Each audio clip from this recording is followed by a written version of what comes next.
Olá pessoal, eu sou Evandro Weissheimer e eu sou da equipe de treinamentos da VEP Compliance. Estou aqui hoje para conversar com vocês sobre a Lei Geral de Proteção de Dados, ou, para encurtar, a LGPD.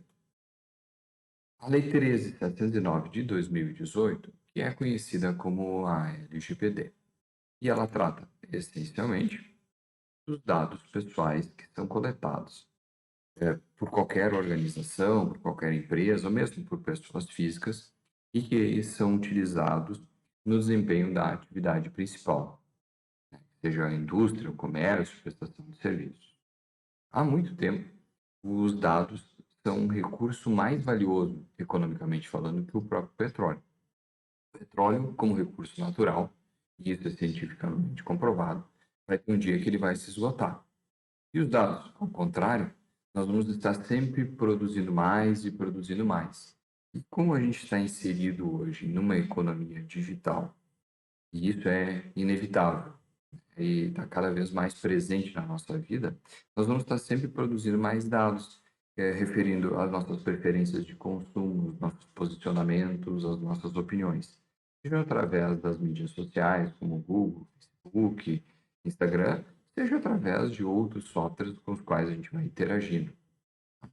Então, a ideia dos dados como um fator central da economia, como um valor maior dentro da economia, tem uma explicação, uma de origem tecnológica e duas de praticidade. Por que é bom a gente ficar minerando os dados, a gente ficar trabalhando com os dados? Porque isso permite um maior conforto no momento de consumo. Eu não quero chegar em casa depois de um dia inteiro trabalhando, cansado, e ter que escolher entre os 4.000 filmes de um catálogo de streaming, como a Netflix, por exemplo, para escolher um filme para assistir.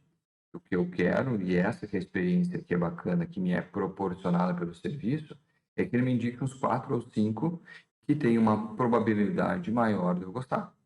Para que esse serviço me indique essa preferência, ele precisa me conhecer. E para me conhecer, ele precisa saber quais as minhas preferências, ou seja, ele precisa usar os dados que eu disponibilizo. Então, essa mineração e essa utilização de dados, ela tem um objetivo que é muito bacana, que é deixar a nossa experiência de consumo mais gostosa, mais fácil, mais rápida.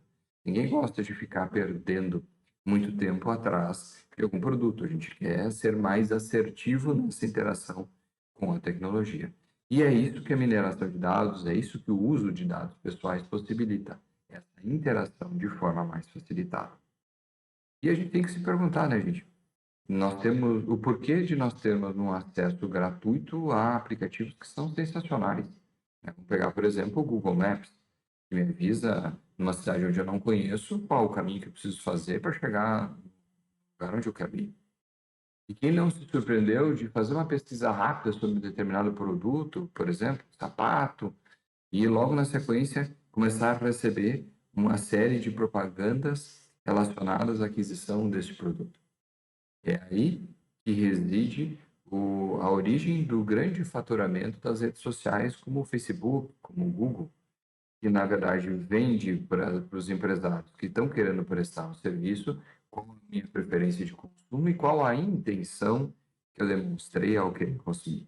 Isso me possibilita que eles me acessem, que eles encaminhem para mim portfólios de propagandas dos produtos que eu tenho interesse em adquirir.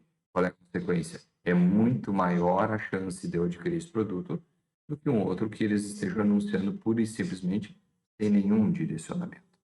E é por isso que essas companhias faturam bilhões de dólares ao ano, mesmo nos entregando um serviço de graça. Essa é uma consideração que a gente precisa fazer dentro desse nosso contexto de proteção da Lei Geral de Proteção de Dados. E o que nos chama atenção?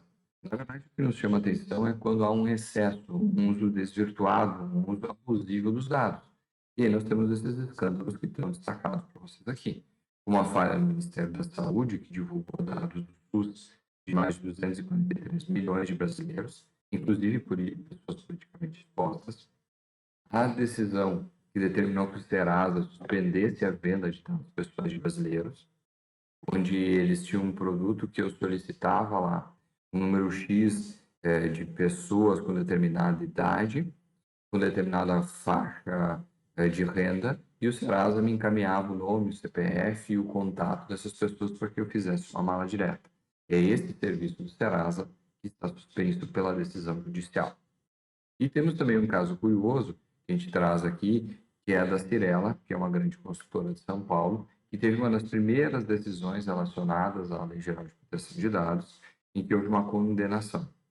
Essa decisão, na verdade, a gente traz por um critério didático. Ela foi revertida em segundo grau, porque a Cirela conseguiu afastar a condenação. Mas qual é o caso discutido aqui?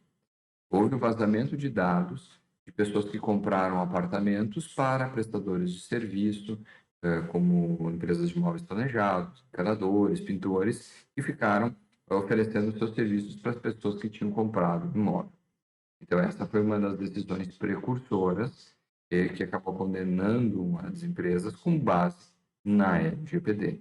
E essa decisão, ela é no início de setembro de 2020, que foi logo após a entrada em vigor da LGPD. Então, por isso que a gente gosta de citar ela aqui, em que pese, menciono de novo, essa decisão tenha sido reformada em segundo grau. Para quem quiser entender um pouquinho mais do assunto, nós recomendamos aqui 2 documentários. O Dilema das Redes, que trata de entrevistas com os desenvolvedores de softwares e dos programas que geraram as redes sociais como nós conhecemos hoje, Google, Facebook, Instagram. E esse documentário chama atenção por causa da divergência de posicionamento ou da surpresa desses programadores com o que eles haviam projetado quando estavam criando as redes sociais e com o que eles viram que estava sendo feito hoje com as redes sociais. Então, é bem interessante aqui para quem quiser entender um pouco mais do assunto, dar uma olhada nesse documentário, assim como o Privacidade Hackeada.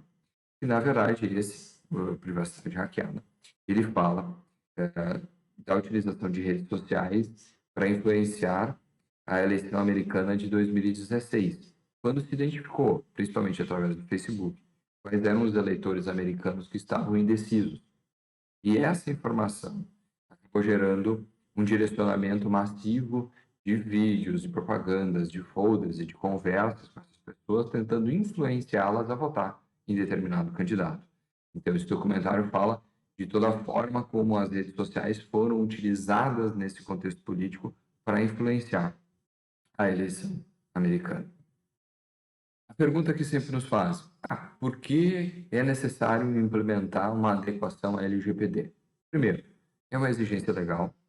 A Lei 13.709 de 2018 traz isso como uma obrigação a todos aqueles que utilizam, que tratam dados pessoais, e na sequência a gente já vai ver esse conceito.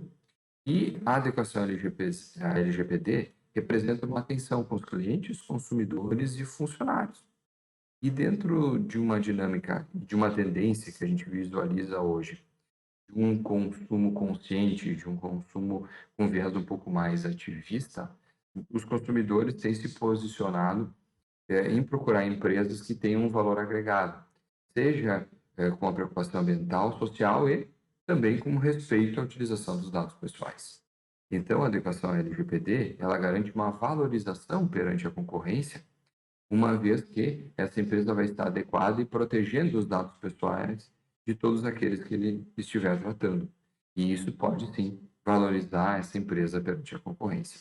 Quando a gente olha a adequação ao LGPD, nós temos como um efeito normal também a redução dos riscos de vazamento, violação e exposição de dados, para a gente minimizar aquelas notícias que apareceram nas lâminas anteriores, justamente porque o programa de LGPD ele tenta proteger mais os dados, justamente de vazamentos e exposição dos titulares.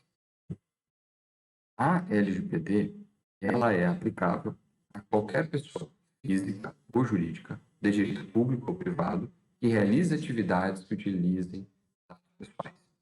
Vamos aqui por partes. Ela se aplica a qualquer pessoa física ou jurídica que utilize dados pessoais, ou seja, qualquer empresa, a carrocinha de cachorro-quente que vende lanche na rua, a prefeitura, INSS, todos os órgãos públicos que realizam atividades que utilizem dados pessoais têm que se adequar à LGPD. Essa operação de tratamento de dados pessoais tem que ocorrer no território nacional, os dados têm que ser coletados aqui. Essa atividade de coleta dos dados, de tratamento dos dados, tem que ser feita com o objetivo de oferecer um bem, de oferecer um serviço, e a LGPD se aplica mesmo que esses dados tenham sido coletados no Brasil e tratados no exterior.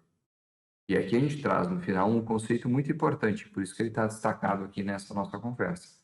Tratamento de dados é a base para o entendimento da LGPD. E o que é tratamento de dados? Bueno, esse é o conceito da lei. É toda e qualquer operação realizada com base em dados pessoais que tenha por objetivo a coleta, classificação, armazenamento, acesso, transferência, processamento, distribuição, modificação, comunicação, reprodução, controle de informação, descarte e eliminação de dados, dentre qualquer outra atividade. Então, vejam, é um conceito bem aberto e, na verdade, traduzindo isso, qualquer coisa que a gente fizer com o dado pessoal é tratamento de dados. E sendo tratamento de dados, é necessário que a gente adeque esse processo e essa situação que envolva dado pessoal às exigências da LGPD. Ok, pessoal? Vamos ficando por aqui, neste momento. Essa é a parte do treinamento. E espero que eu tenha conseguido passar para vocês esses aspectos essenciais aí para a compreensão do nosso tema até esse momento. Obrigado, Dani.